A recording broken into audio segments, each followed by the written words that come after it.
We know that criticisms are the problems that could easily be fixed if you just give them the attention that they need. And the criticisms that you get are the biggest issues that you're going to have, especially if they become nagging. Like, people will do like a 1-year goal, 3-year goal, 5-year goal. And like, I've heard people go 3, 5, 10. I don't believe in a 10-year goal because so much can happen in a year that at the end of that year, you don't know if you're even your trajectory is even going to that 10-year plan. It could have turned the opposite direction, and like, you may have a whole new plan. So, when I first met you, you were an absolute asshole. I was like, okay, I'll be in the corner facing it if you ever need anything. You are somebody who doesn't give a fuck who's near you when you say something. Mm-hmm. There have been a couple of times where we've been in public and you said what you said, and I'm just like, yeah, he fucking said it. Like, yeah, and it'd be like that sometimes. I know your mindset, and I am married to you, so whatever you say in public is what you say in public, and then when we're behind closed doors, where did that come from?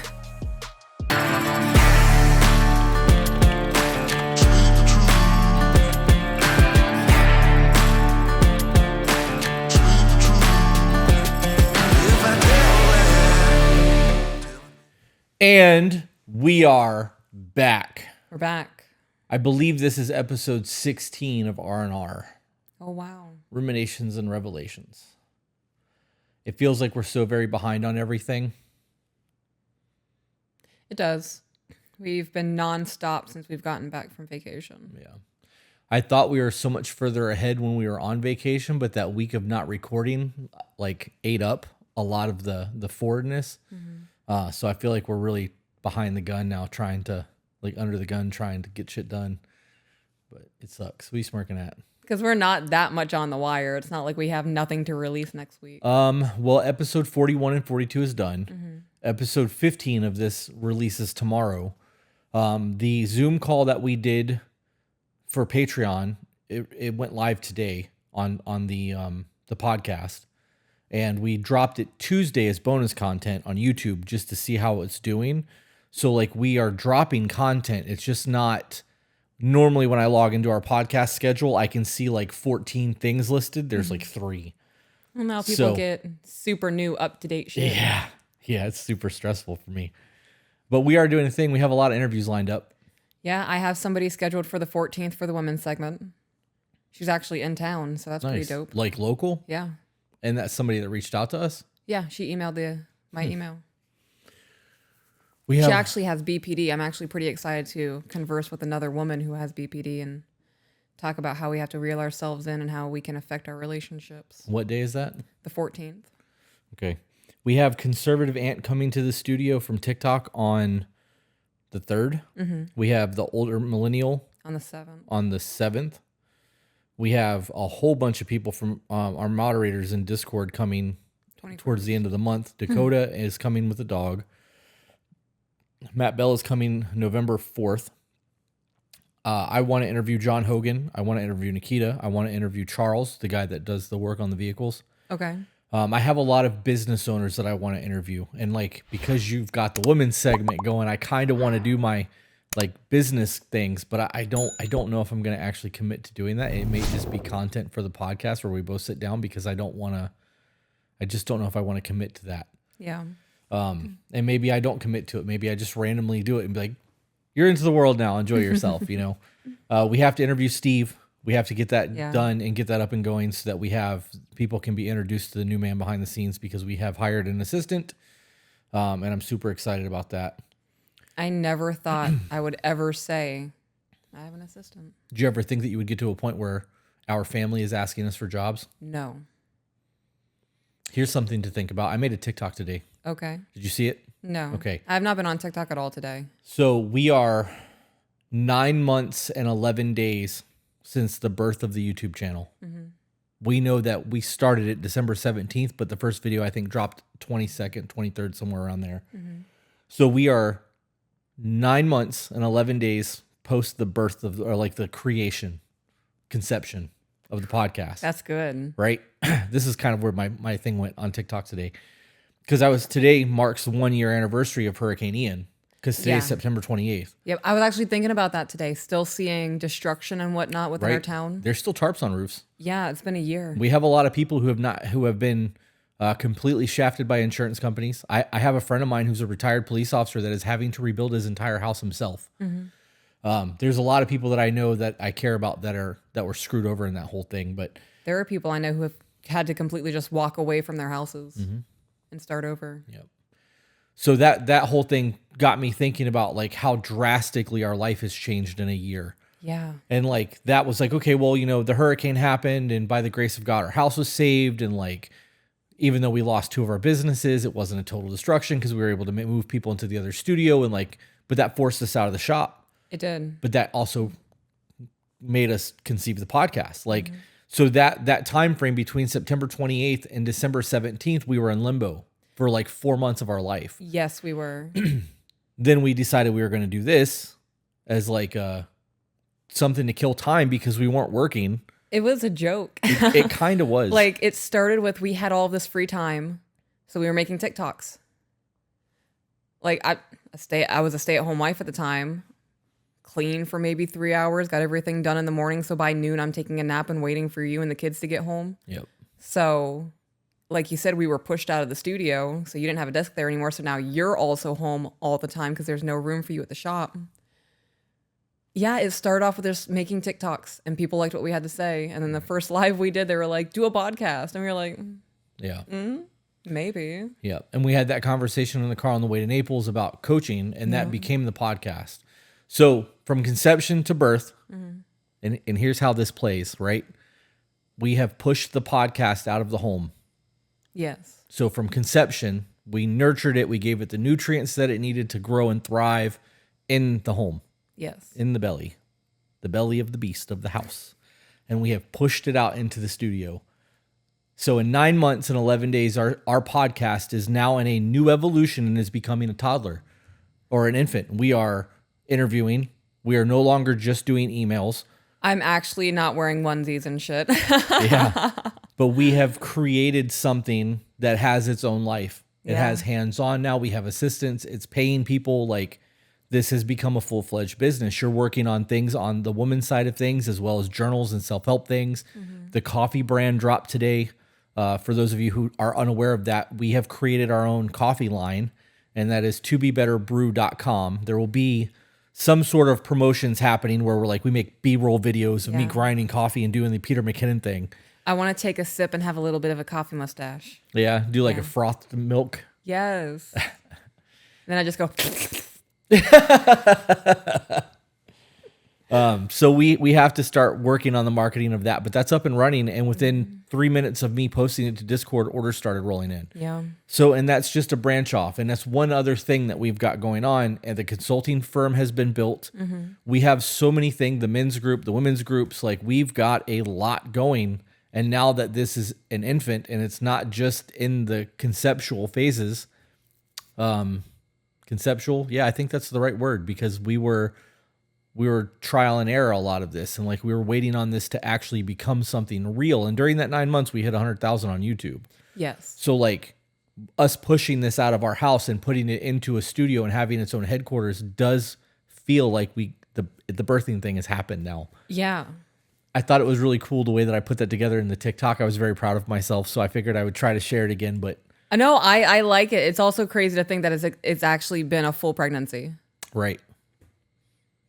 And we had our trimesters, like the beginning of the Right. first trimester when we were trying to, I think you actually got that. while we were trying to figure out what we were doing, we had no idea. We were sitting at a kitchen table. Our dining room table. And then we started making rooms and trying to make room for it. So things were getting stretched out and overexpanded and like, Suddenly there was not enough room. yeah, we were going to burst. It just, I don't know. It's wild the way that it all played out. Yeah. The whole thing for me too, though, is that I know because of the podcast and the emails and the self-help books and everything that has transpired in the last year, I am a vastly different human being. Yeah. I've thought about that. One of my old TikToks popped up from when I first started my account. I was like, the mindset of that person, I don't recognize. Yep. Yep. There's been a lot of mental growth. There's been a lot of spiritual growth. Viewpoints that I was very like hard on has now eased a little bit. I have different perspectives. There's a lot that's happened realistically in the last 9 months. The last year, obviously, because that's where we were going from hurricane to now, that first 4 months wasn't really podcast. It was just us living our lives with a whole lot of free time and being stupid on the internet. And a lot of depression. There was a lot of that. Yeah. Well, I mean, I wasn't dealing with it the way that I was dealing with my depression Prior. years ago, but Right. yeah, there was a lot of uncertainty and a lot of fear and a lot of doubt. Yeah. But we also found our faith during that time. Well, you did. I regained my faith during that time. So there was a lot. This year has been a lot of growth. The reason I keep going back to that point is because it's amazing how much can change in 3 months if you're really working for it, right? And like people will do like a 1 year goal, 3 year goal, 5 year goal. And like I've heard people go 3, 5, 10. I don't believe in a 10-year goal because so much can happen in a year that at the end of that year, you don't know if you're even your trajectory is even going to that 10-year plan. It could have turned the opposite direction and like you may have a whole new plan. So that whole thing for me, we very much have been doing 1 year. Like in a year, this is where we want to be. In a year, this is where we want to be. We need to start just doing 3 months. Right. I think so. I think Yeah. we need to be doing a lot more short-term goals. But I also realized that the person I was 1 year ago, 2 years ago, and 3 years ago doesn't exist anymore. Yeah. Right. That's really crazy to think about because I have mourned my past selves. Like, I have grace with my past self more than I used to and a better understanding of who she used to be. There's been catalyst after catalyst after catalyst that has forced us to move forward and grow.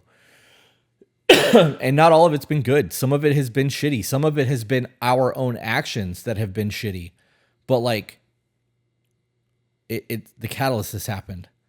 And like, I'm really hung up on how much can change in a year. So now when people send us emails and are like, they cheated on me 4 years ago, or they were looking at corn 4 years ago and I haven't gotten over it yet. Like my mindset towards that has changed drastically. Because if nothing has changed over that 4 years, that's where the issue is. Right. If you haven't let go of the past and you're living in that while this person's trying to grow and evolve, that's going to create a whole lot of problems too. I'm really on a year is a long fucking time right now. Yeah. Which I know a year is not that long. It goes by like that. You know, when you look back at it, it doesn't feel like the hurricane was a year ago. It really doesn't. So that was where my thought process was on a lot of stuff today. Okay. Now, I want to pull up a text message that I got while we were in Vegas. And I got permission to read it. It's from a buddy of mine. And I'm going to read it verbatim, and then we can talk about some things. You good with that? Yeah. Are you sure? Yeah, I had something that I want to talk about, but Well, go ahead, because we it's have gone. plenty of time. You kept going, so Okay. it's gone. I know that I shouldn't feel bad when that happens because we're just having conversations and that's going to happen. Yeah. I still feel bad every time you're like, I lost it. And I know that I lose shit too while we're talking, and I don't ever like hold a grudge on you for it. It's like, damn, I forgot it. Like, Right. It's never a bad thing, but every time you're like, nope, I lost it. I'm like, fuck. Makes me feel bad every time. I'm sorry. You don't have to apologize. It sucks because Yeah. that's get it. the downside of having a dialogue where we're both excited to have conversation. So this text message came through, and he basically just asked if he had a few minutes to talk. And he's like, I know you're on vacation. You just got a few minutes. I'm like, well, I can text. I don't have time to be on the phone right now. And he's like, man, I don't know what to do. Our relationship is great until we have a problem. For example, so I have ASD all my life, part of why everything I think comes out of my mouth. ASD is an autism thing. Oh. Okay. I had to Google that because I've never heard of it. autism shortened. spectrum disorder? That. Yep. And he said, everything I think comes out of my mouth. It got diagnosed finally, and so I've been working on ways to kind of filter out what I say, and as well as understand people's feelings better. Today, leaving church, whoever parked next to us parked like an asshole, and I couldn't get into the car. I said out loud, but not too loud. Whoever parked beside me parked like an asshole. Wasn't meant to be mean. It's a statement. Anyway, it was just a thought off the top of my head when I saw it. And his woman said, babe, don't talk like that at church. You don't know who's listening. I said, well, I'm sorry. I can't help they parked like an asshole or parked like that. And it became a little bickering thing. And on the way home, she says, when I do that, it embarrasses me.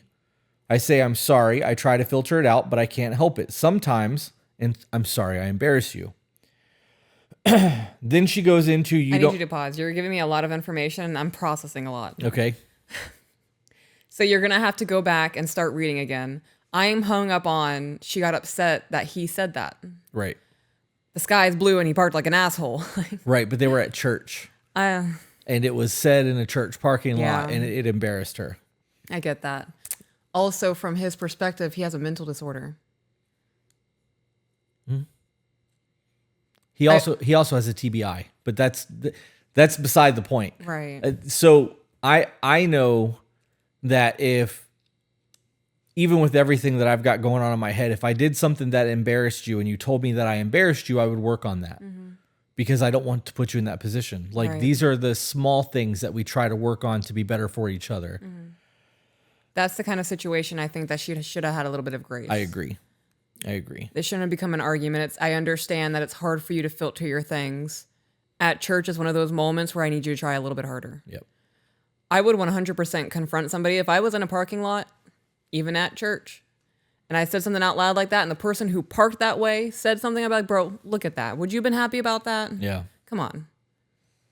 I'm not judging you. I'm not pissed off at you. Sky's blue. You parked like a dick. Yeah. She said, I don't like it. I don't like that you talk like that at church and you don't know who's listening. I said, well, I'm sorry. I can't help that they parked like that, and it became bickering. And on the way home, she says that when I do that, it embarrasses her. Okay, pause. So he said it, and they got into the car, and she said something? They were talking about it on the way home, after the fact. And he said, whatever he said, but I can't help they parked like that? Was that what he said? When I do that, it embarrasses me. I said, I'm sorry. I try to filter it out. Can't help it. Sometimes I'm sorry. I embarrass you. No, that's not it. Whatever you just read. You don't know who's listening. I can't help they parked like that. And it became a little bickering thing. Okay, so I would be a little upset about that comment as well. What part? His response was, I can't help that they parked like that. That could have been a moment of, oh shit, you're right. I didn't realize. My bad. Yeah. That's one of those moments where I can't catch it. The apology afterwards is what means more than. Okay. Yeah. I think that there's a lack of understanding between the two of them in this. Mm-hmm. Then she goes into, you don't care what you say or who it embarrasses. He said, obviously I feel bad, and I tell her I do care, and I try to filter what I say. But it was outside and no one was around, and she hits me with, you never know. I said, babe, I don't understand why you feel the need to constantly critique me. It makes me feel bad, and it's constantly happening, and I feel like I can never do right by you.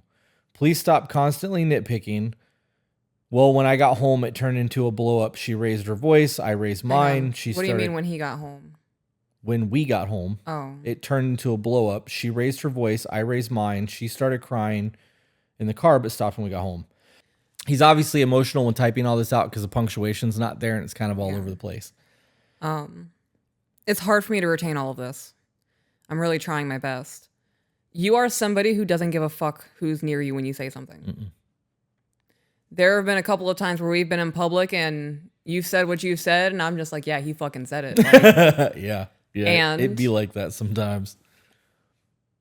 I know your mindset.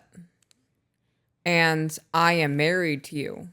So whatever you say in public is what you say in public. And then when we're behind closed doors, where did that come from? There is the front to the world that has to be maintained. Mm-hmm. Do you think that they maintain that, though? Because they had this discussion on the way home. She wasn't like That wasn't a conversation in the parking lot? it was in the vehicle. Most of this conversation was in the vehicle on the way home. Okay, I thought she said something in the parking lot because he said it. So it happened in the car.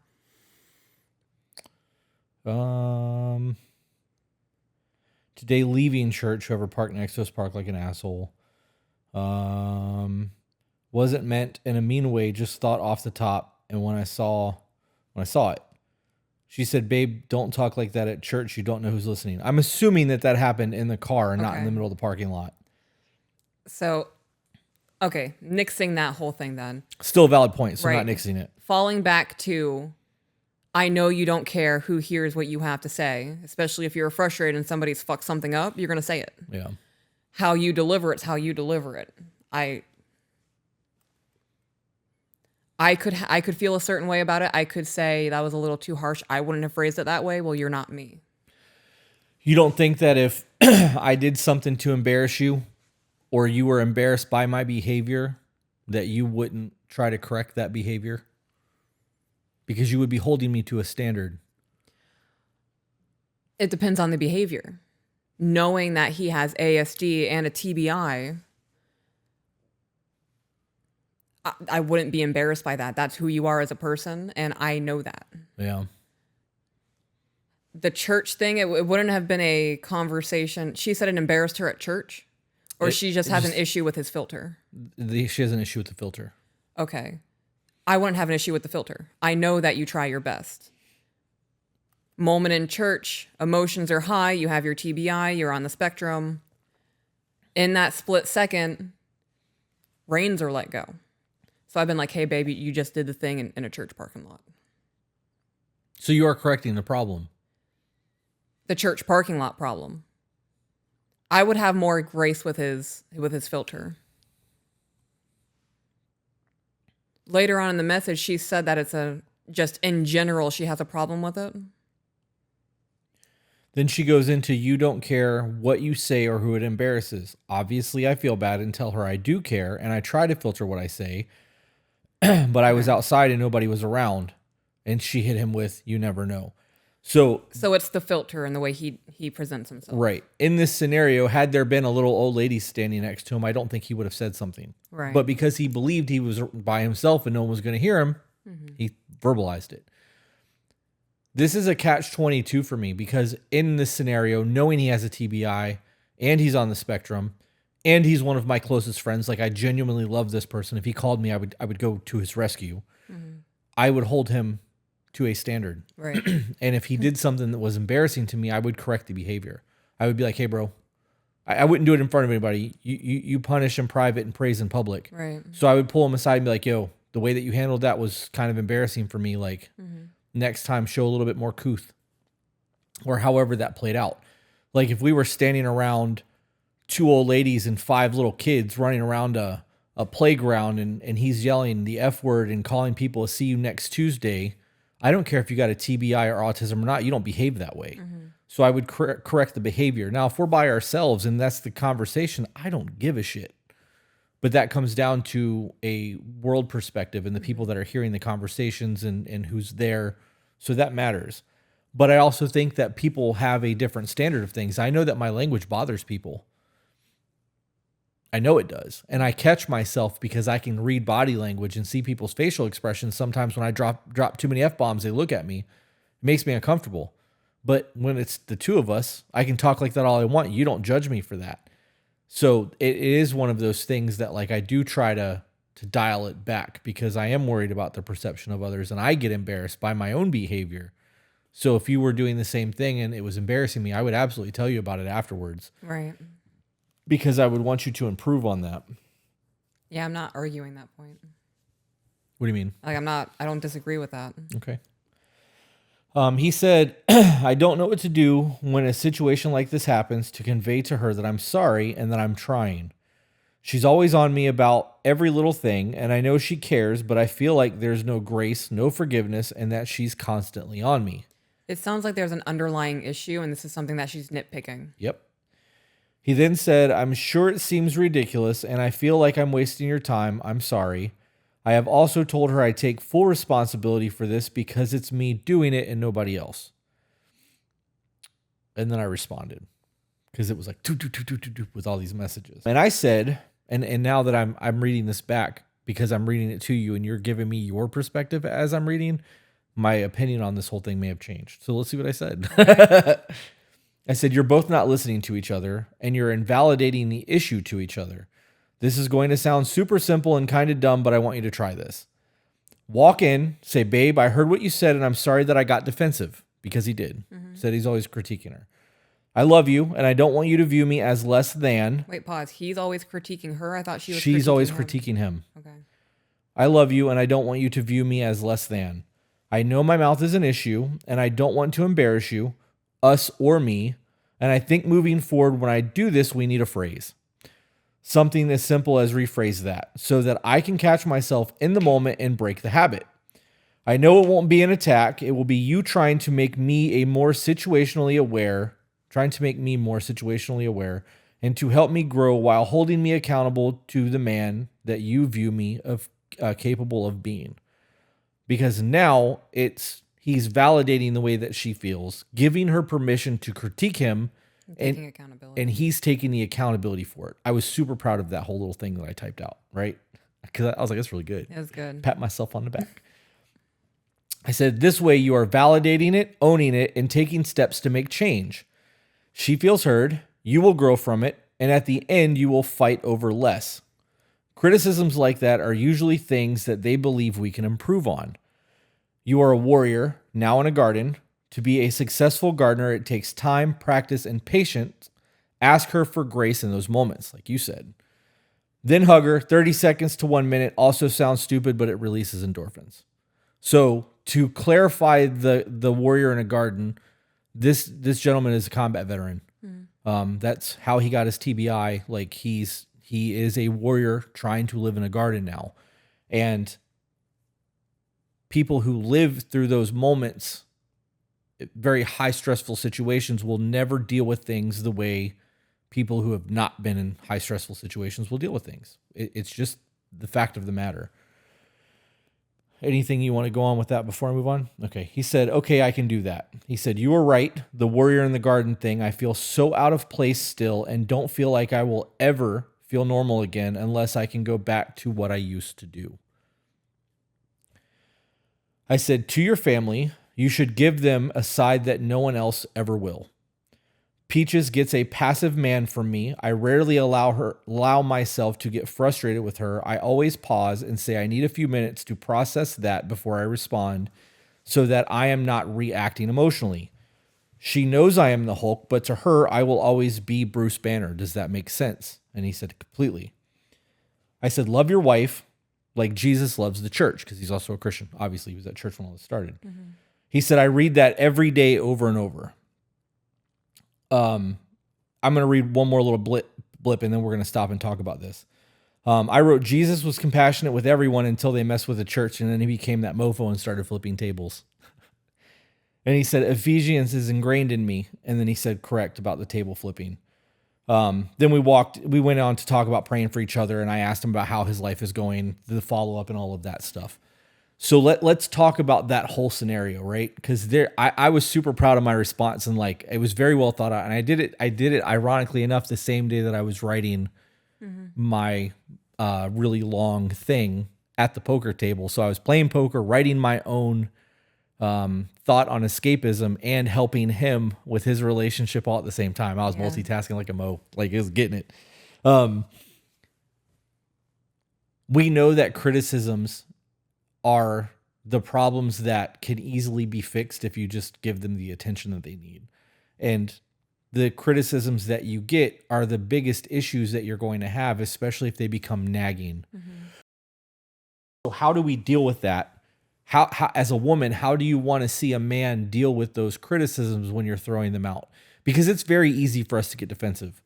Yeah. Or to be like, I'm trying. I'm giving you the best I can. What more do you want from me? You know what I mean? Like people say shit like that. And we know, like, we may be trying, but are we really giving it our fucking all? Mm-hmm. Probably not. Because it's really hard to give 100% to every facet of our life. So in a situation where I am out of line in any way, shape, or fashion, and you find yourself critiquing me repeatedly, what do you want to hear from me in those moments to calm you down enough to work so that we can have a conversation? Because if you're critiquing me, you're frustrated, I would assume, or bothered, I guess would probably be a better word.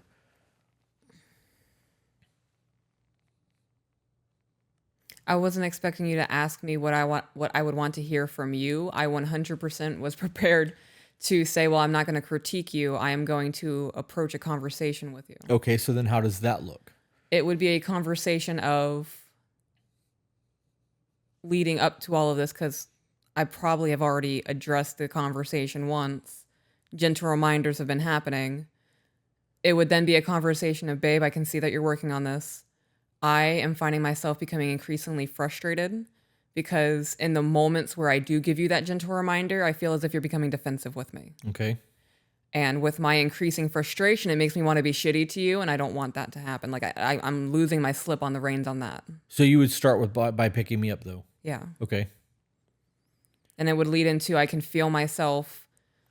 It would probably be my BPD kicking in, a lot of my short-tempered frustration and anger. It's a fucking hair trigger. So when I can feel that trigger being pressed, me giving you that warning of like, I'm wanting to be shitty to you and I really don't want that to happen. That's me forewarning you, like, I'm about to not be in control here. So in that situation, what would the answer to that be? Because you said, I can see you've been trying. Mm-hmm. And everything that you said in a conflict scenario would make the other person feel like, well, obviously I'm not trying hard enough because you're still feeling this way, or obviously I'm not doing enough. There's a few ways that people could handle that. I think that there's a victim mindset that would come into that because people don't like to be attacked. But you did pick me up in the beginning and acknowledge that I'm trying, so... I would also include that my anger is irrational. Because my anger 9 times out of 10 is 100% irrational. I can't trust my negative emotions. So I would include in that, I know it's illogical that I'm beginning to feel this way. This is me communicating to you my mental state, and I don't want this to become a massive disruption for us.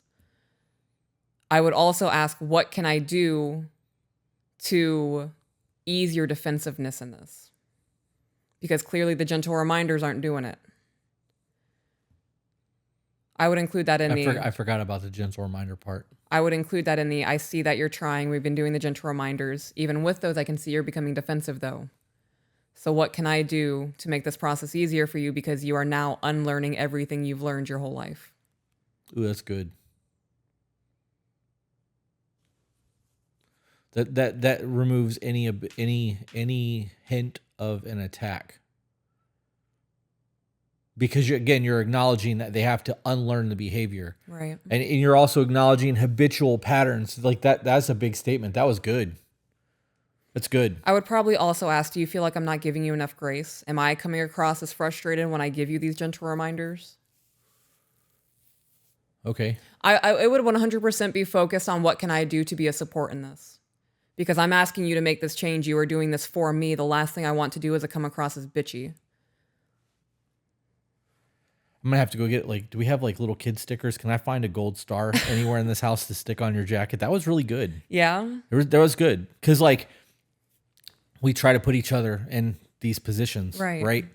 And when you first hit me with all of that, I'm like, okay, she picked me up. I'm waiting on that shit sandwich, really good slice of bread, really shit in the middle, and then a good slice of bread, and we're just to squish me together and we'll be a shit sandwich.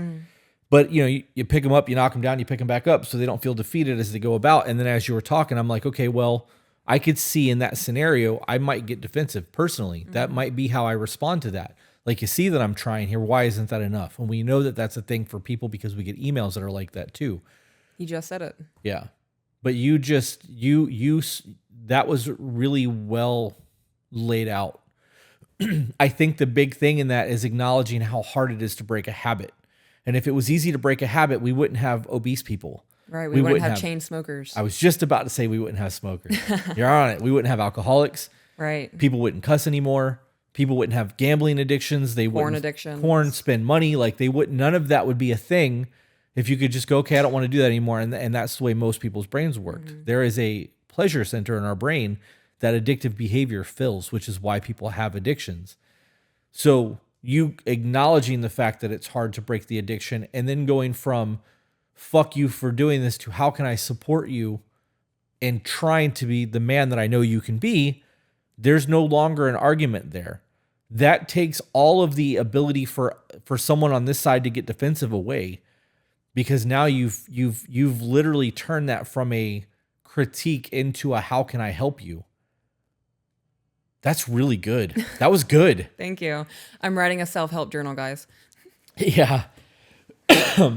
I think that scenario would take somebody off their heels and put them back flat-footed to like really think about, okay, she's not mad. She wants me to be better. Mm-hmm. Like she knows that I can be this man and I'm clearly not living up to that.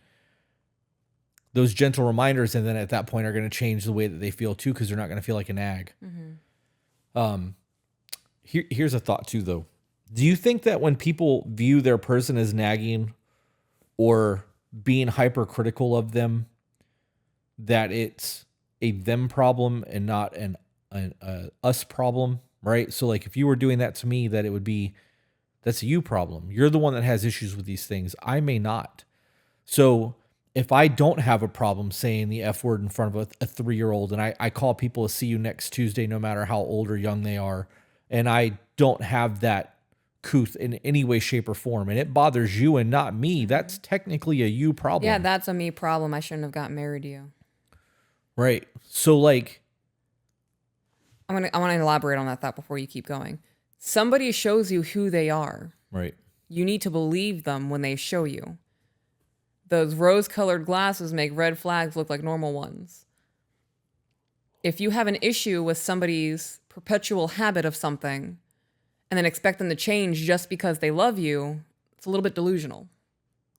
Unless somebody is committed to that change because they love you, their love for you is not enough of a reason for some people. So then how does that tie into us wanting to be better for each other? Selflessness. Some people are just too selfish. If somebody does not present selflessness in the beginning stages of a relationship, this is why you don't get married after 6 months of knowing somebody. Yeah, I agree with that. This is why you don't move in after 3 months of meeting somebody. You get to know them, and if they have a level of selfishness that you are not okay with, it's not the person for you. Okay, so I'm a devil's advocate again. Okay. After everything that we said at the beginning of the podcast and how much can change in 3, 6, 9 months in a year, what if you meet somebody and that's not the case and they don't meet any of those requirements, but you become the catalyst for them to become that person? Then you believe their action. How does that happen? Like, where does that transpire?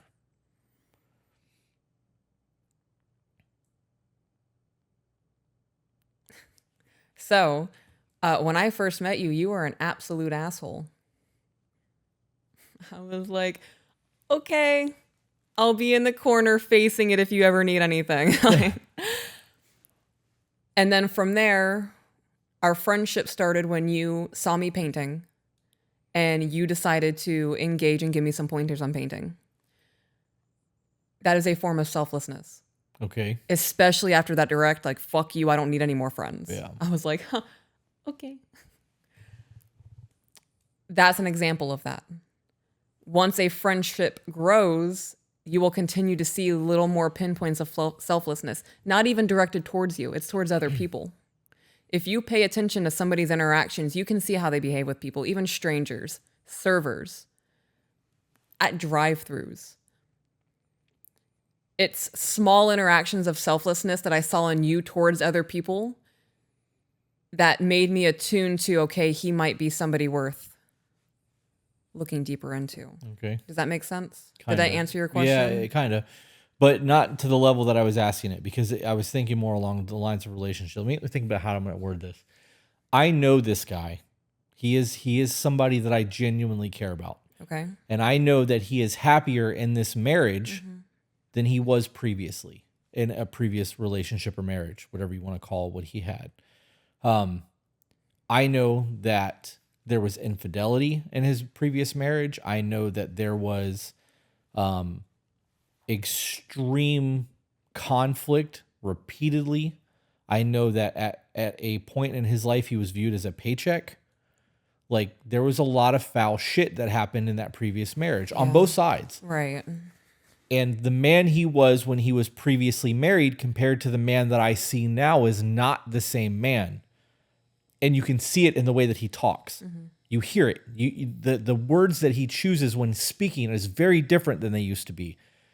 This man over the last 7 or 8 years has grown into a very honorable person. He's always been my friend. I've always had his back, but we had a lot of disagreements because of life expectancies and things like that. I have watched him come into what I believe is a good man and a good father and a good husband, a spiritual man. Like, he's really doing the thing in life.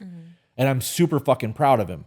So seeing the way that he is now and knowing that he's reaching out, trying to get advice to be a better husband, before that would have never been a thing. So like, because I know who he was and know who he is now, she obviously saw the potential of who he is, which is why they're married, and she's critiquing him to try to make him become even better. Okay. So how does that work for a woman? Because I believe a woman will stay with somebody because they believe an idea of who he is. Does that make sense? How does what work for a woman? How does that emotional mindset work for you guys? I have no idea what your question is. Trying to think of how to word this. A woman will stay with a man based off of the idea of the man. Right. So we're clear on that. Yes. So knowing that a woman will stay with a man based off the idea of what that man can be, but you said earlier that you can't expect to change a man if that's just who he is and he's not going to change for whatever reason. Where does that... There has to be some sort of like, okay, I'm giving up. Or okay, I know he can be better, I'm going to push it. Like, is any of this making sense to you? Because it makes total sense in my brain. Okay, so is your question asking me, at what point does a woman say, okay, he's not going to change, he doesn't love me the way he says he does? Yeah, let's go with that. Because it's pretty close. Right, okay, so your friend has changed. Yeah. And it's taking years to get to that point. So what he's done in years is not going to happen in 6 months. So if somebody walks away at 6 months, they're not going to see the potential of what 2 years could have done to that person. Yeah, I think that that's part of it. I think that she was his catalyst, though. And not trying to be like super cheesy, I have made it very clear that you were my catalyst for a lot of things, right? Like, my depression's gone. I've had two depressed days in the last 3 years, right? Like, I am striving to be better. I have worked really fucking hard on not getting defensive when you've told me I've done things, right? I have gone above and beyond to not yell at you, to not talk shitty to you, to not repeat behavioral patterns that I've had my entire life, because I'm your priority, you're my priority, and I want to be the man that you believe I am, even though I may doubt that, right? So for him, I'm trying to say his name and I almost did. For him, I know that a lot of his change is because of her. Okay. Because he wants to be that for her. Right. How do you guys recognize that in a man? How about that? Does that make sense? Okay. Why is this so difficult for me to get my thoughts into fucking patterns? So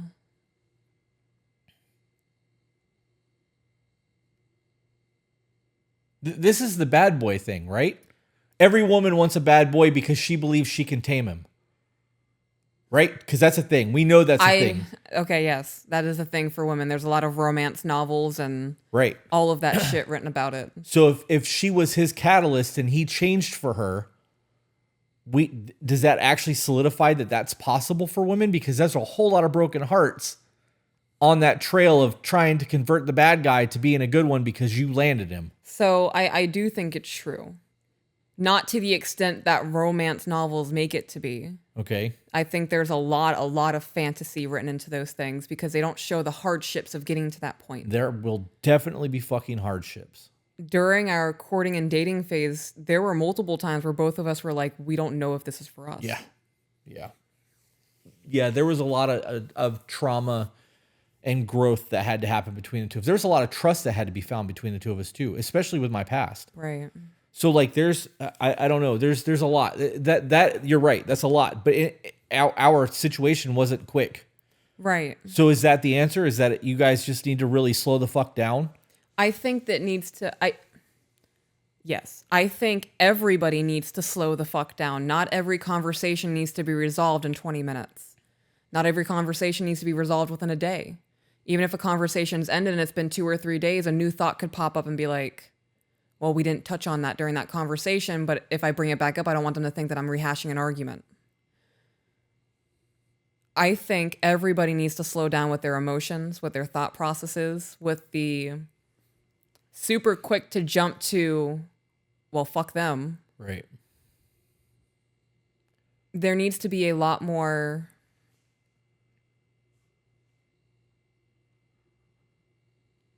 on men's end. I think there needs to be more of an emotional understanding, and on women's end, there needs to be more of a logical understanding.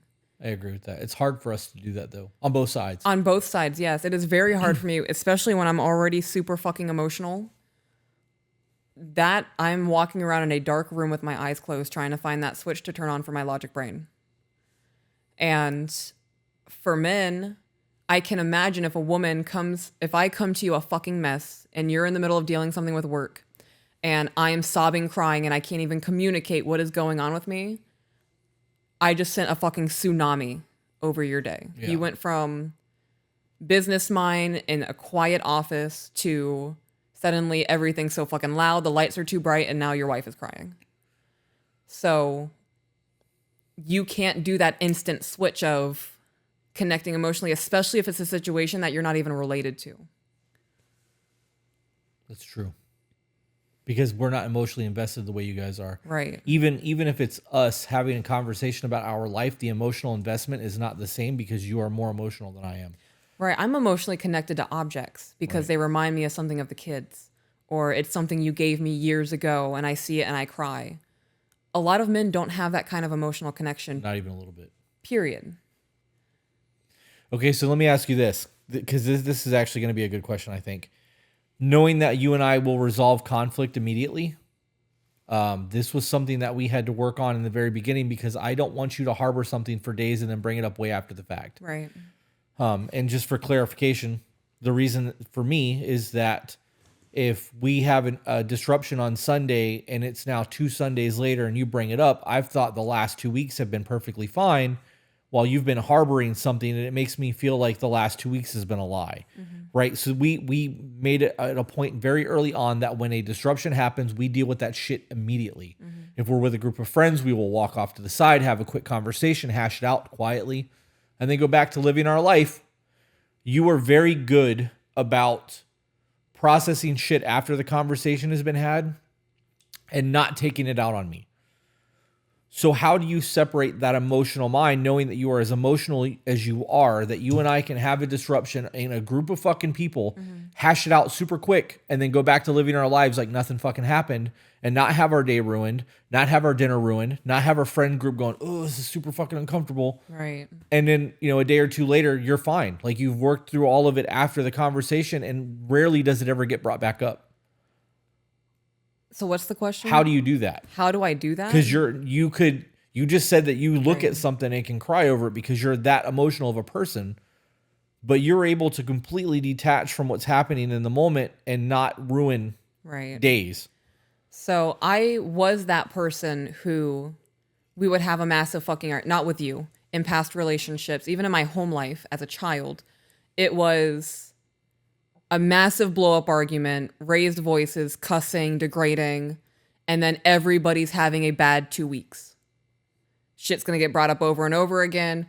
3 days later, babe, what's going on? You know what the fuck's wrong with me. You know you're my problem. I can't believe you did that to me, and I'm mad all over again. It's a whole new argument.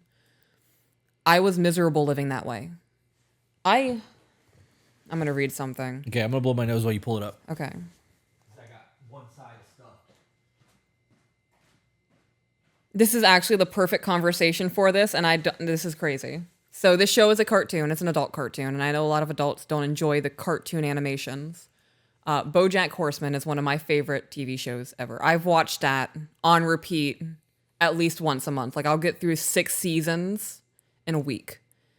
And I am dissecting the fuck out of that show. I'm gonna pause you. She doesn't actually sit down and watch it. She just has it playing her earbud constantly. Yes, I do. When I get work done, I can't do it in silence. So, like I said prior, I'm working on a self-help journal, and little things will trigger thoughts in me. And this show is an amazing catalyst for that. It is absolutely insane. And one of the characters on that show said, sometimes you need to take responsibility for your own happiness. I'm happy for the first time in my life, and I'm not going to feel bad about it. It takes a long time to realize how truly miserable you are, and even longer to see that it doesn't have to be that way. Only after you give up everything can you find a way to be happy. Up until that last part, man, that's accurate as a motherfucker. Yeah. But and even the last part is right. I just wish it was worded a little bit more to suit my narrative instead of theirs. So I was living my life that way, and I was absolutely fucking miserable. Every morning I would wake up and I want to unalive myself. I would not want to see the person that I'm waking up next to. I hated everything about my life. And I gave up everything. I lost the first house that I rented. Everything that we owned went to the curb, and I watched people pick through my belongings and take it home for free. Like, we moved out of that house with clothes on our back and a crib for our child. And I lost that marriage. I was at a very low point in my life with 2 children. I didn't want to live that way anymore, and I recognized that my thought processes when it comes to handling arguments or disruptions was not viable, because every relationship where I have done that has failed. Okay. So it turned into me asking, well, what can I do? Because clearly nothing anybody that I'm with says is going to make me feel better. It turned into, I'm recognizing this is a me problem. I deep dived psychology. I started questioning, why am I this way? Why do I do this? And I started recognizing that shit's not normal. It's not normal to harbor things that way for extended periods of time and throw it into somebody's face. You fuck people up psychologically that way. And hurt people hurt people. When I recognized that it was a me problem and that the way that I handled disagreements or disruptions was literally killing my relationships, it was like a weed killer. I started to compartmentalize. I started to question what was reality and what was just the demons in my mind. For simplicity, the demons in my mind. And I really started self-reflection of, I took it this way, but is that how they meant it? Right. I started asking questions of, why would you do that? What was your thought process in doing that? And then I would have recognized, okay, I'm hurt. Why did that hurt me? Not just a knee-jerk reaction of, you hurt me. I can't believe you did that. You don't love me. It started a self-reflection journey for me. And now today, in that example you gave where we can be out with friends, have a whole disruption and go back and everyone's like, oh, you guys just went to the bathroom. I want to always be your happiness and peace.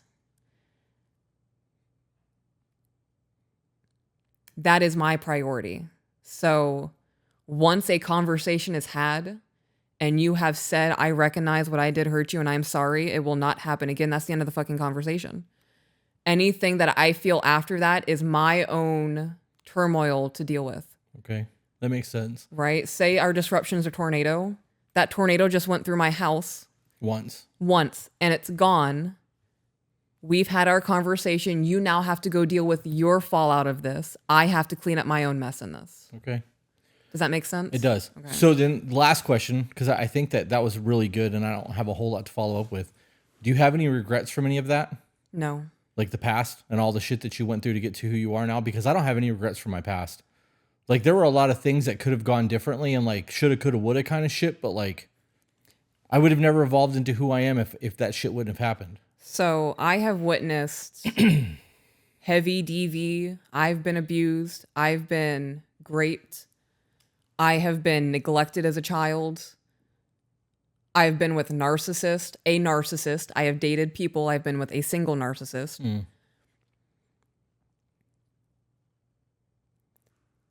If I woke up tomorrow and I'm in some fucking alternate reality and they told me that I had to start all over again to get back to where I am today and go through all of that shit again, I would do it in a heartbeat. Yeah. Same way. Same way. I would go through every single thing to get to where I am again. Okay. So I guess the takeaway from this one is to learn your life lessons and let the past go. I have learned to find the light in every situation. Yeah. My past is terrible. It's horrific. It is a past that I would not even wish on my worst enemy. And I still find the light in all of those things because today we are able to help people. We are able to save marriages. We are saving children's futures with our life experiences. Yeah. Well, I got nothing else. I don't want to push this on because that was a lot of that was like 10 minutes of dialogue that was really good and I don't want to taint that. So let's call it. Okay. As always, guys, you are the authors of your own life. So grab a pen. And we will see you on the next one. Bye, guys.